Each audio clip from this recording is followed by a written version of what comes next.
Стадион. Емисија за вашата вистина. Како еден врвен музичар како Стефановски ја поминува пандемијата? Што да ви кажам, открив некои дисциплини кои нема време порано да ги откријам. Значи, почнав да готвам, почнав да шетам куќа низ мало, почнав да чистам најскришните агли во мојата куќа, почнав да ги чистам. И се разбира на нервна база, затоа што не патувам, не свирам, не си ја работам работата која цел живот сум ја работал. Не по моја вина, не по моја волја, туку по волја и по вина на некои појави кои не се во моја моќ. Ја ако би можел одма би ја стопирала оваа пандемија и би го вратил животот во нормала, ама таква моќ нема. Значи морам да се снаоѓам, да се прилагодувам. Така. Новиот албум на Владко Стефановски, Тафталиџе Шафл, на првото место на листата на најпродавани албуми во Хрватска, оставајќи ги зад себе Црвена јабука, Бајага, Габи Новак, Мајке. Новиот албум Тафталиџе Шафл номиниран за најдобар албум во Европа и за наградата Импала. Значи сепак работиш интензивно, Стефановски. Па да, работев во студио, работев интензивно затоа што морав нешто да работам. Може да се препуштам на летаргија и на апатија, ама за среќа имам домашно студио и може да работам. И работев и со син ми, навистина уживавме во таа работа и со моите соработници. Делумно, успари најголем број од нив онлайн, а најчести среќа имав со Иван Кукич, басистот, и со Андријана Јаневска. Со сите други работев онлайн. Натаму му праќавме фајлови и така растеше и така се развиваше таа продукција на албумот. Така што морав нешто да работам. Мислам, старите рекле џабе работи, џабе не седи. Како ќе изгледа музичката? Знаете што, полека оттапуваме, полека стануваме некако се помируваме со ситуација и тоа е најопасно и најстрашно. Стануваме како бајчиња, онака, све што ни кажат тоа правиме и тоа е стварно малце, нема више размислување со своја глава или одлуки донесување со своја глава. Тоа малце стануваме како роботи. Како зомби. Амор Фрамас, како ќе изгледа музичката индустрија? Кои се трендовите? Пандемијата ќе остави трага, ќе имаме нова нормала или ќе се вратиме како порано? Едва и чекам да се вратиме како порано. Инаку сите овие онлайн концерти, стриминзи, сето тоа е стварно недостојанствено, малку на мала врата. Дури пред завчера сакав да одам на концерт на Филхармонија и се јавив тамо и побарав 2 карти. И ми рекоа дека концертот е само стриминг, значи нема публика. И тоа е толку обскурно делува, толку абсурдно. Значи, целата наша работа е наменета кон публиката. Целото наше внимание, се што работиме, го работиме за еден ден, тоа што сме го сработиле да стигне до публиката. А ако стигнува преку некои електронски форми или преку некои нови начини на комуникација, окей, немам ништо против да пишуваме мејлови, да се допишуваме на Viber, на WhatsApp, на Zoom, да комуницираме, немам ништо против. Ама музика, тоа е една племенита благородна дисциплина, која мора да се пренесува, разбира, може и плоча, може и касета, и CD, се може, ама сето тоа постои за да конечно оствариме контакт со публиката. И тоа е незаменливо искуство, и тоа е стварно незаменливо искуство. Ако човек никогаш не може да ги наброи на памет плочите што ги има дома, ама може да ги наброи на памет најзначајните концерти на кои бил. И тоа се незаборавни искуства кои се памтат цел живот.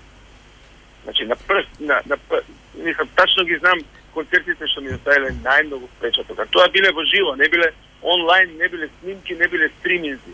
Биле живи искуства во контакт со бендот што го сакам или што изведуваш што го сакам. И тоа е незаменливо.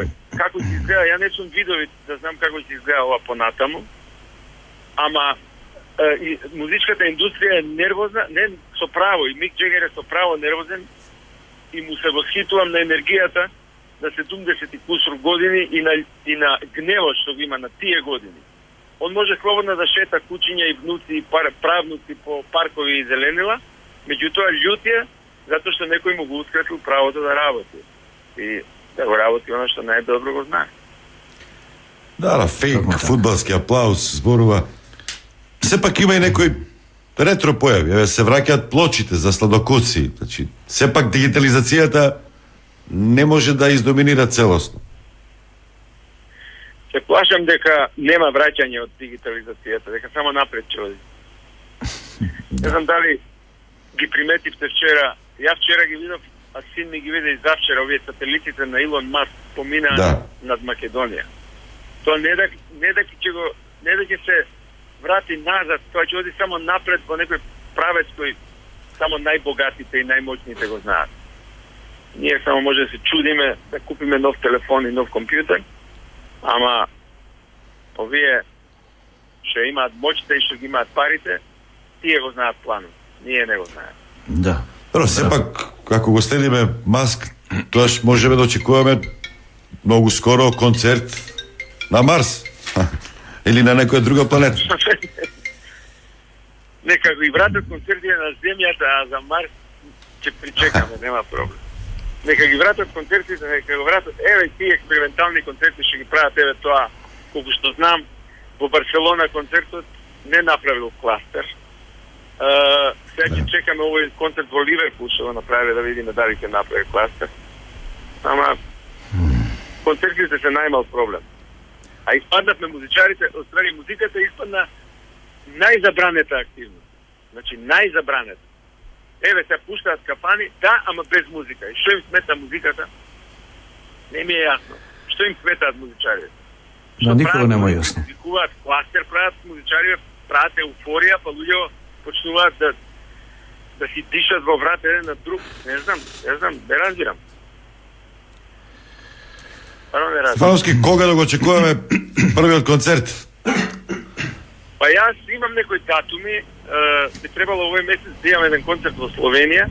Тоа ќе го, мислам, со сигурно ќе знам во понеделник, дали ќе биде дозволено да се прави концерт. А инаку ја имам доста датуми закажано во јуни, имам и во Атина, имам и во Бугарија, имам некои концерти, имам концерти низ Хрватска, ова предстојно лето имам во Србија, имам еден фестивал. Така што датумите се нижат, ама дали ќе се остварат концертите, не знам. Сега за сега ги забележувам во мојот роковник датумите на предлозите што стигаат до мене или поканите за разни фестивали, за концерти и така натаму. Па да видиме како тоа се ќе биде. Вакцинацијата треба да помогне. Дали ќе бидат присутни на тие концерти само вакцинирани или ќе мора да се тестираат пред концерт? Тоа никој не знае. Тоа има разни како да кажам протоколи и разни како да кажам модели, пристапи. Не, разни предпоставки. Некои викаат може кинеската, некои викаат не, може само Pfizer, не. Аха. AstraZeneca, не може. Геополитички проблеми, да. Не. Ова стана една голема игранка на која крајот не можеме да ја огледаме. Владко Стефановски, да завршиме сепак оптимистички, да очекуваме многу скоро концерти, ако може. Фала ви многу. Јас во моментов ми е пуштено појачалото, процесорите и гитарата, така да ја го правам тоа што го правам. Блажесите. На соба или на концерт, тоа не зависи веќе од мене. Тоа зависи од некои други околности и услови. Да. Во секој случај, фала ви што се јавите. Голем поздрав до вашите слушатели. И често ве слушам кога патувам из Македонија. И поздрав и до тебе. Поздравувам и посакувам и вам успех во работата. Стадион. Емисија за вашата вистина.